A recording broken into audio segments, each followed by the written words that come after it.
Please, everyone be seated. We have an interesting case before us today. Let me tell you, in all my years on this bench, and I've been doing this for a very long time, I've seen just about everything you can imagine. But every once in a while, a case comes through these doors that reminds me why I still come to work every single day. Now, before we begin, I want to make something very clear. This courtroom is a place of respect. It's a place where we seek justice, yes, but we do it with dignity, we do it with compassion, and we do it with fairness. I don't care if you're rich, I don't care if you're poor, I don't care what your last name is or who your father is. In this courtroom, everyone is equal under the law. That's how it works. That's how it should work. And that's how it will always work, as long as I'm sitting in this chair. So let's talk about why we're here today. The defendant before me is a young woman, 23 years old. Her name is Madison Elizabeth Thornton, born March 12, 2001, currently residing at 1847 Blackstone Boulevard in the east side of Providence. She's the daughter of Robert Thornton, the CEO of Thornton Industries, one of the largest real estate development companies in Rhode Island with a valuation of over $400 million. But what matters more than her name or her father's position is what she did. And let me tell you what she did, because this isn't just about breaking the law. This is about something much deeper than that. 3 months ago, on August 15th, 2024, at approximately 4:30 in the afternoon, this young woman was driving her vehicle, a 2024 Range Rover Sport, white in color, Rhode Island license plate TH4582, worth over $120,000, and she was driving it recklessly through the Elmwood neighborhood here in Providence. Not just speeding, mind you. We're talking about going 70 miles per hour in a 25 mile per hour zone, 70, on Cranston Street between Haskins Avenue and Broad Street, a residential area where children play, where families walk their dogs, where elderly people cross the street to get their mail. But it gets worse, much worse, because when she was pulled over by Officer Daniel Martinez, badge number 347, 18-year veteran of the Providence Police Department, at the intersection of Cranston Street and Haskins Avenue, she didn't show remorse. She didn't show concern. She didn't even show basic human decency. According to the police report in front of me, case number PR20240845882, and I'm reading this verbatim. When Officer Martinez approached her vehicle at 4:37 p.m. and asked her if she knew why she was being pulled over, her exact words were, and I quote, "Do you know who my father is? He owns half the city. I can have your badge by tomorrow morning." Now, I got to be honest with you. When I read that, I had to put these papers down and take a moment, because those words, those arrogant, dismissive, disrespectful words, they tell me everything I need to know about what we're dealing with here. This isn't just about speeding. This is about someone who believes that money, that privilege, that their family name puts them above the law, above consequences, above basic human decency. But let me continue, because the story doesn't end there. Officer Martinez, being the professional that he is, remained calm. He explained to her the serious nature of her violation. He explained that she was endangering lives. And do you know what she did? She laughed. She actually laughed in his face. Then she took out her iPhone and started recording him, saying she was going to make him famous for all the wrong reasons. Now, Officer Martinez could have escalated that situation. He could have let his emotions get the better of him, but he didn't. He remained professional. He issued her 3 citations at 4:49 p.m. Citation numbers 24 to 8,847, 24 to 8,848, and 24 to 8,849 for reckless driving, excessive speeding, and creating a public hazard. And he documented everything properly. That's what good police work looks like. But here's where this case takes an even more disturbing turn. After she received her citations, she posted on her Instagram account, username Madison_Thornton, which has over 47,000 followers. And these posts have been submitted as evidence Exhibit C through Exhibit G, she posted videos mocking Officer Martinez. She made fun of him. She called him names including rent-a-cop and power-tripping nobody. She used her platform to try to humiliate a public servant who was simply doing his job. These posts were made on August 15th at 6:22 p.m. and August 16th at 10:15 a.m. One video alone received over 12,000 views within 24 hours. And then, and this is what really troubles me, 3 days later on August 18th, 2024 at 2:15 in the afternoon, she was caught on a Ring doorbell camera belonging to Mr. and Mrs. Richard Coleman at 247 Haskins Avenue in the same Elmwood neighborhood, driving recklessly again. Same white Range Rover, license plate TH4582. The video timestamp shows 2:15 p.m. Same behavior, same disregard for human life, same arrogance, as if that citation, as if that warning, as if the law itself meant nothing to her. You see, I've been doing this job for 32 years. Since 1992, I've sat in this chair in the Providence Municipal Court, and I've seen teenagers make stupid mistakes. I've seen young people who made bad choices but showed genuine remorse. I've seen people who came from difficult circumstances who made errors in judgment. And you know what? In many of those cases, I've shown mercy. I've given second chances. I've reduced sentences. I've offered community service instead of jail time, because I believe in redemption. I believe people can change. I believe in the power of compassion, but I also believe in accountability. I believe that actions have consequences. And I believe that when someone shows a pattern of behavior that demonstrates a complete and total disregard for the safety of others, for the law, and for basic human respect, well, then this court has an obligation to protect the community, an obligation to send a message that no one, and I mean no one, is above the law. Now, let me talk about something else that's been brought to my attention. The defendant's father, Robert Thornton, CEO of Thornton Industries, a company that owns 17 commercial properties in downtown Providence, 12 residential developments across Rhode Island, and employs over 230 people. He's been trying to use his influence to make this case go away. Between August 20th and September 5th, I personally received 7 phone calls to my chambers. I've received 4 written letters. I've had 3 different people come to my office, including City Councilman James Patterson from Ward 3, Attorney Michael Breslin from the firm of Breslin and Associates on Westminster Street, and even Samuel Rodriguez, president of the Providence Chamber of Commerce, all suggesting that maybe we should work something out, that maybe his daughter has learned her lesson, that maybe a substantial donation to the Providence Youth Foundation or the Police Benevolent Association, they mentioned amounts between $50,000 and $75,000 might be appropriate. Let me be crystal clear about something. I don't care how much money someone has. I don't care how many buildings they own or how many people they employ. I don't care if they're willing to donate $50,000 or $500,000. Money does not buy justice in this courtroom. Influence does not buy a pass on consequences. And no amount of donations or deals or backroom arrangements will change what happens here today, November 27th, 2024, at 10:15 in the morning. Because here's what I think about when I look at this case. I think about the families in that Elmwood neighborhood. I think about the parents who heard a car roaring down Cranston Street at 70 miles per hour and felt their hearts stop, wondering if their child was playing outside. I think about 72-year-old Mrs.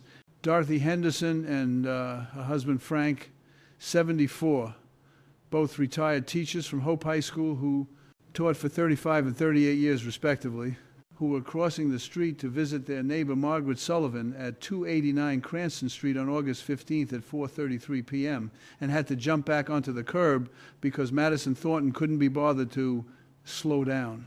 I think about all the young people out there who are watching cases like this, who are seeing whether the justice system works the same for everyone or whether it's different if you have money, whether it's different if your father makes phone calls, whether it's different if you can afford expensive lawyers and try to intimidate police officers.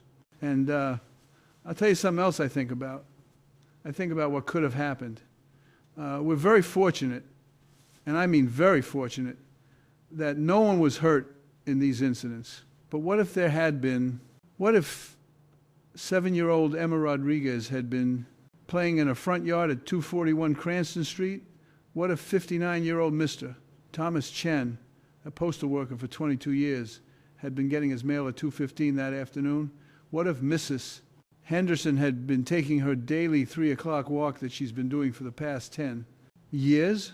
You know, I have grandchildren, 7 beautiful grandchildren, ages ranging from 6 to 16. My youngest granddaughter, Sophia Marie Caprio, is 6 years old, born June 8th, 2018. And when I think about her playing in a neighborhood, when I think about her being outside enjoying a sunny day, and when I think about someone like Madison Thornton driving 70 miles per hour through that neighborhood with complete disregard for her safety, it makes my blood run cold. It makes me realize that we're not just talking about traffic violations here. We're talking about potential tragedy.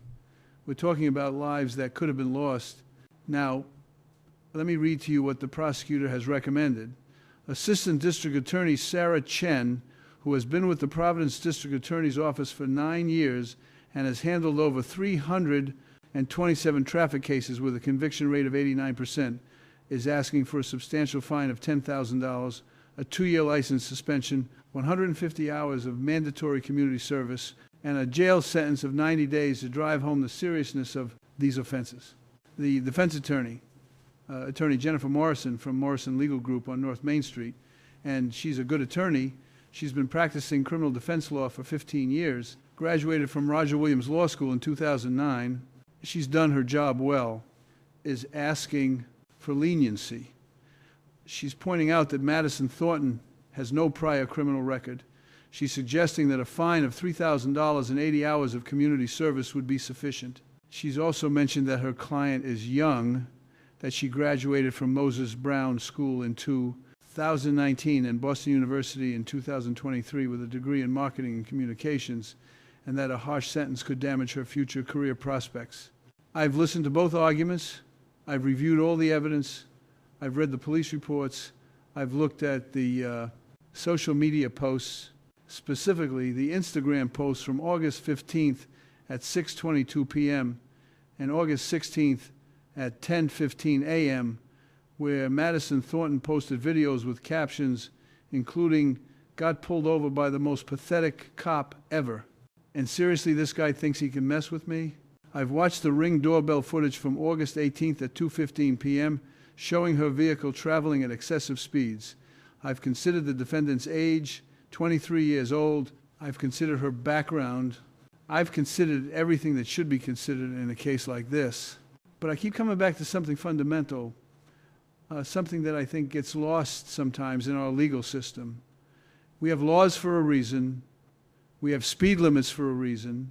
We have consequences for breaking those laws for a reason. And the reason is simple: to protect people, to keep our communities safe, to ensure that everyone can live without fear of someone's reckless behavior destroying their lives. You know what troubles me most about this case? It's not even the speeding, as serious as that is. It's not even the reckless endangerment. It's the attitude. It's the arrogance. It's the complete lack of understanding that her actions affect other people with real families and real lives.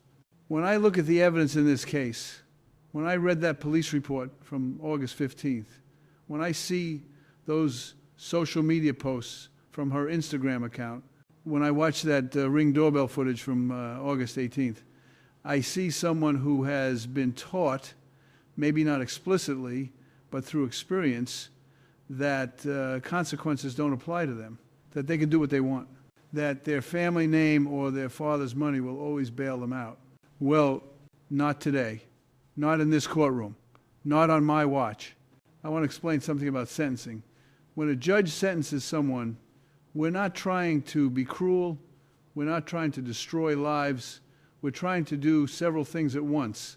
First, we're trying to punish the wrongdoing. Yes, punishment is part of justice. Second, we're trying to deter that person from doing it again. Third, we're trying to send a message to others who might be watching that this behavior won't be tolerated. And fourth, and this is important, we're trying to protect the community. In most cases, I can balance these goals with a sentence that's firm but merciful, a sentence that punishes but also offers a path to redemption.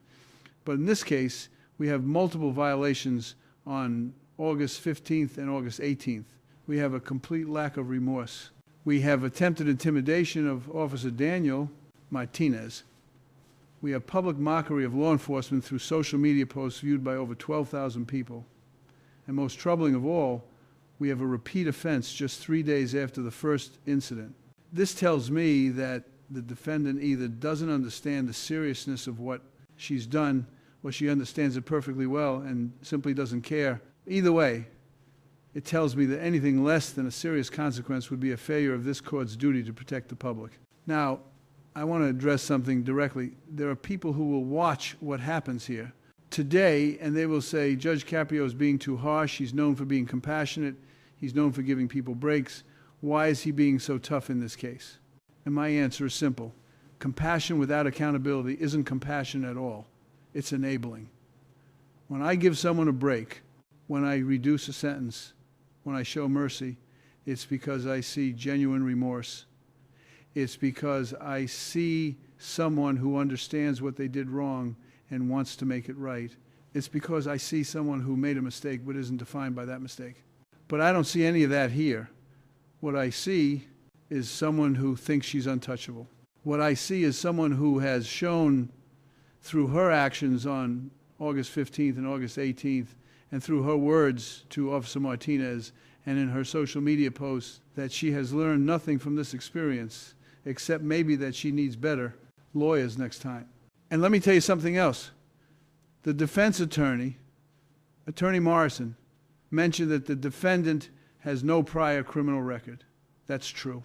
Madison Thornton has never been arrested before, never been convicted of any crime, and normally that would weigh heavily in favor of leniency. But you know what? Most 23-year-olds don't have criminal records. That's not special.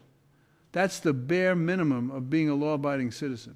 We don't give out awards for not breaking the law up until now.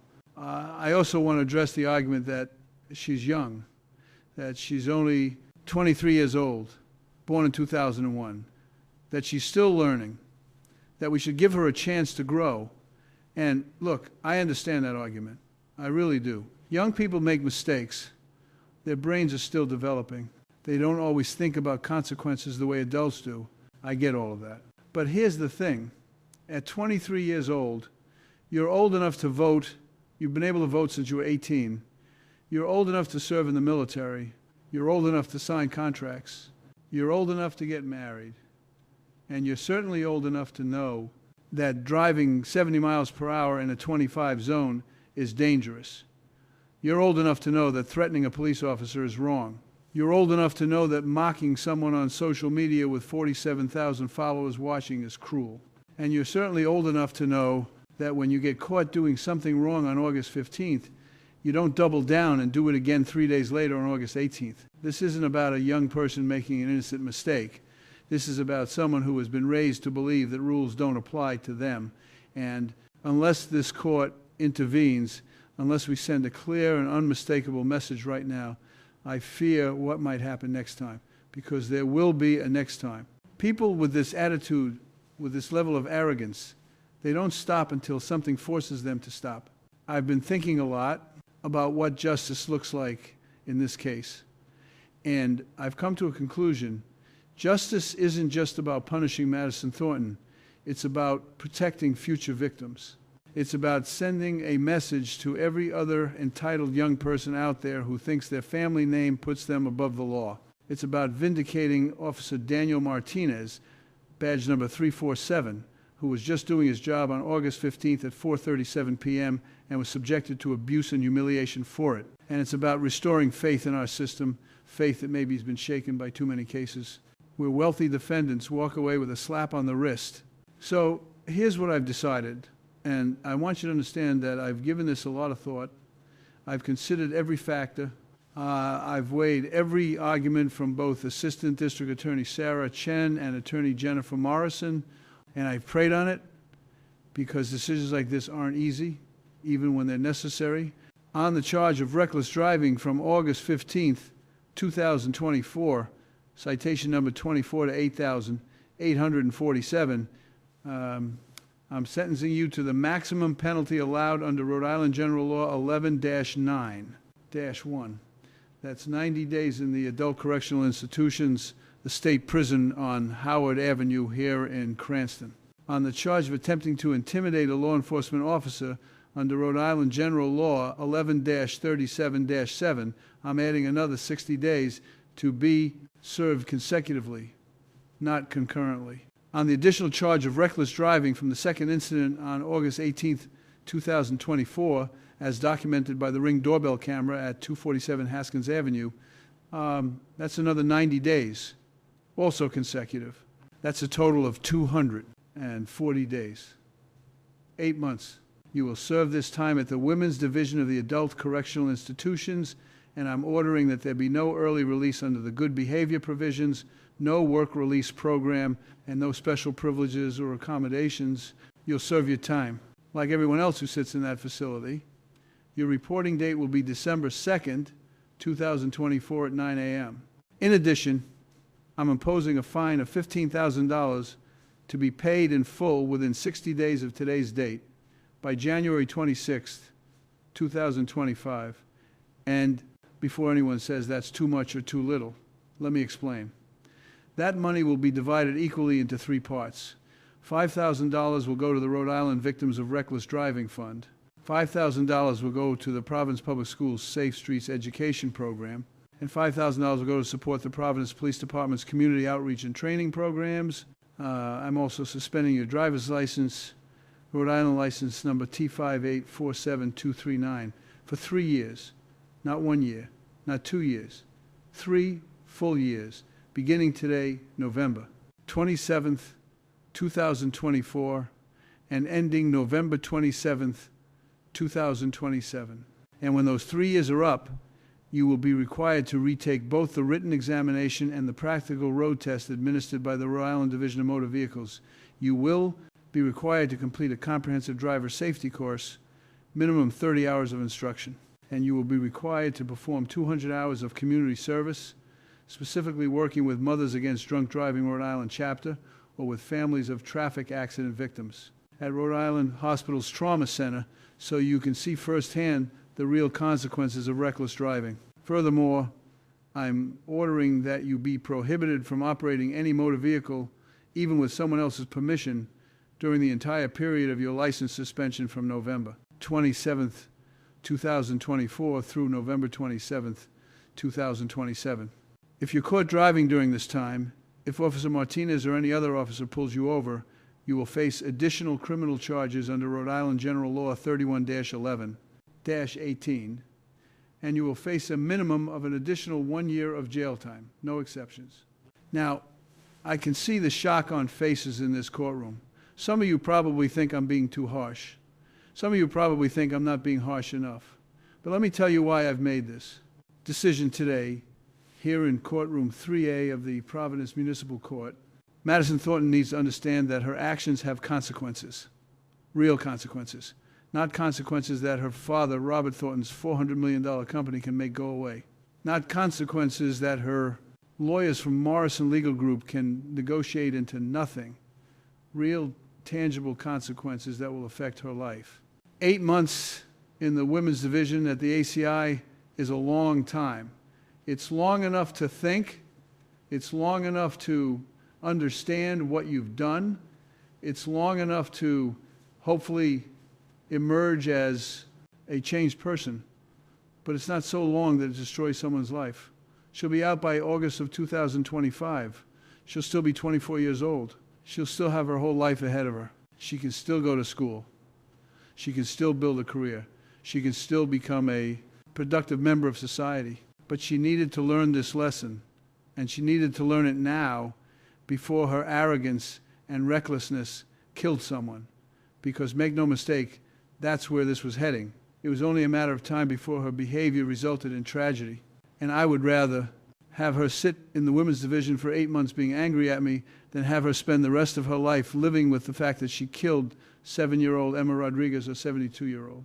Dorothy Henderson because she thought she was too important to follow the rules.